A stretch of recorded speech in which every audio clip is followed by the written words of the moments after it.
महोदय आज इस सभा की अध्यक्षता कर रहे हमारे सम्मानित अध्यक्ष महोदय, इस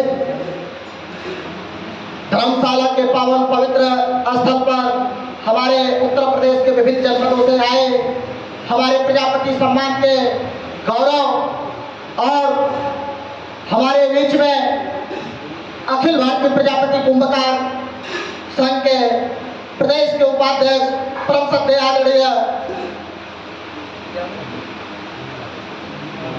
रामपाल प्रजापति जी, पूर्व में रहे विधायक और भावी सांसद आदरणीय विधायक जी, मैं सभी लोगों का हमारे साथ आजमगढ़ से चल करके आए हमारे बड़े भाई अखिल भारतीय विद्या परिषद के प्रदेश के उपाध्यक्ष अनिल प्रजापति जी का मैं स्वागत करता हूँ, मंगेश प्रजापति जी का मैं स्वागत करता हूँ।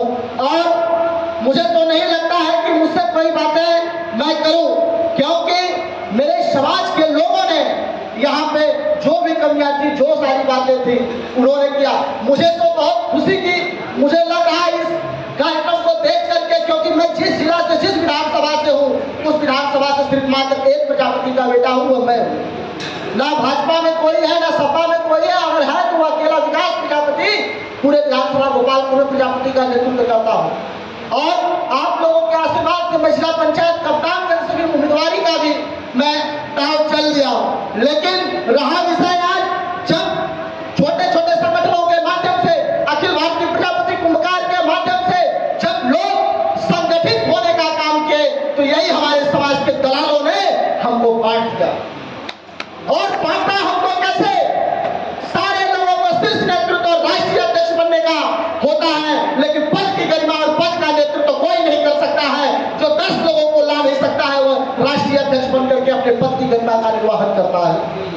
क्या सही है तो हाथ उठाइए आप लोग बताइए। देखिए, ये भीड़ कम नहीं है, ये भीड़ याचना नहीं, जब रण होगा, रण बड़ा भीषण होगा। किसानों को मिले रोटी तो अपनी जान सस्ती है। रोटी पैदा करने वाला इंसान ही भगवान होता है। हम यहाँ आए हैं तो कुछ सीख लेकर के जाएं। हमें तो घर जाना है, आज नहीं तो कल जरूर पहुंचेंगे, लेकिन आज इस पावन पवित्र स्थल पर हम आए हैं तो जरूर कुछ सीख करके जाएं। आदरणीय विधायक जी के नेतृत्व में, आदरणीय प्रदेश अध्यक्ष जी के नेतृत्व में और तमाम हमारी माताएं, अभी हमारे बीच में बड़ी बहन ने बोला और धन्यवाद देता हूं कि ऐसे अगर सैकड़ों महिला मिल जाए तो मैं समझता हूं पूरे प्रदेश का घेराव करने में समय नहीं लगेगा। जितनी बुलंदता से इन्होंने अपनी बातों को रखा, मैं समझता हूं किसी महिला आयोग के सदस्य में इतनी बुलंदता से अपनी आवाज को नहीं रख सकता है। और मेरा ब्लॉक महाराजगंज पड़ता है, मैं अपने यहाँ मेरे कप्तानगंज का विधायक जी एक लड़का कहा, नेताजी मुझको एक मिट्टी की चाक खिला दीजिए।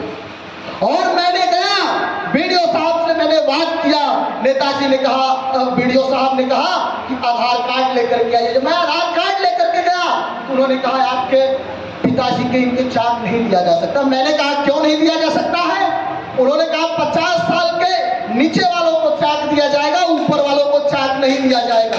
जब आपके बेटे को कलम और कॉपी की जरूरत पड़ती है, ये देश के पाखंडवाद के लोगों ने हमें और चाक और डंडे दे करके चाक पे बैठा करके नचाने का काम करते हैं और हमें शिक्षित होने से रोकने का काम करते हैं। तो हम आज समय आया है कि हम एकत्रित हो, जिसकी जितनी संख्या भारी उसकी उतनी हिस्सेदारी। न्याय सीमित हमारी रिपोर्ट नहीं लागू करेगी। क्यों? क्योंकि हम बटे हैं।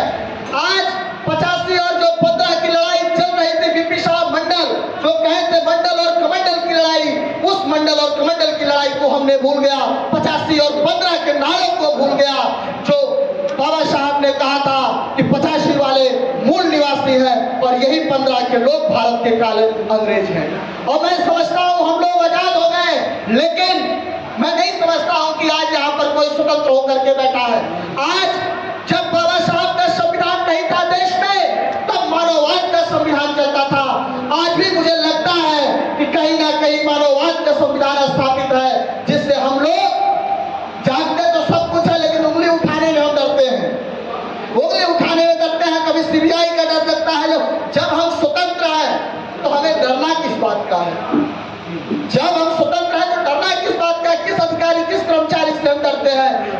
सही है तो हम लोग लड़े।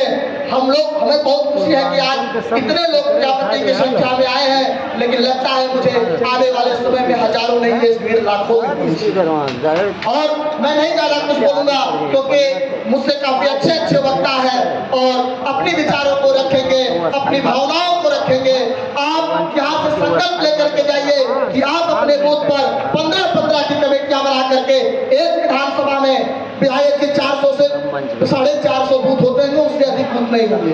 अगर आपने 15 की कमेटी खड़ा कर दिया तो आप कैलकुलेट कर लीजिए कि आप तो ऐसे ही लड़ाई में खड़े हो चुके हैं। तो इस चित्रकूट की धरती से आप संकल्प लेकर के जाइए कि मैं अगर इस चित्रकूट की धरती पे आया हूँ तो ये संकल्प मैं अपने गांव में जाकर के अपने विचारों के माध्यम से लोगों को समझाने का काम करूंगा। हमारे दोस्त, ये कोई जरूरी नहीं है कि प्रजापति ही आवे, पढ़ाई होवे, जितनी छोटियां जात है ये सारी जातियां हमसे जुड़ करके, क्योंकि अगर हमें सत्ता में जाना है तो एक ही जात से हमें काम नहीं चलेगा। लेकिन जब तक हम मजबूत नहीं होंगे तब तक वो हमसे सटेगा नहीं। और मैं अब नहीं अपनी बातों को कुछ रखूंगा क्योंकि हमारे संचालक महोदय का भी आदेश हो चुका है और मैं अपनी बातों को यहीं पे समाप्त करता हूं। जय रत्नप्पा, जय भारत। बहुत बहुत धन्यवाद विकास जी। इस क्रम को आगे बढ़ाते हुए हमारे प्रजापति समाज से हमारी बहन रानी प्रजापति जी को मैं आमंत्रित करता हूं कि वो आए और सूक्ष्म में अपने शब्दों को जोरदार तालियों के साथ स्वागत करें।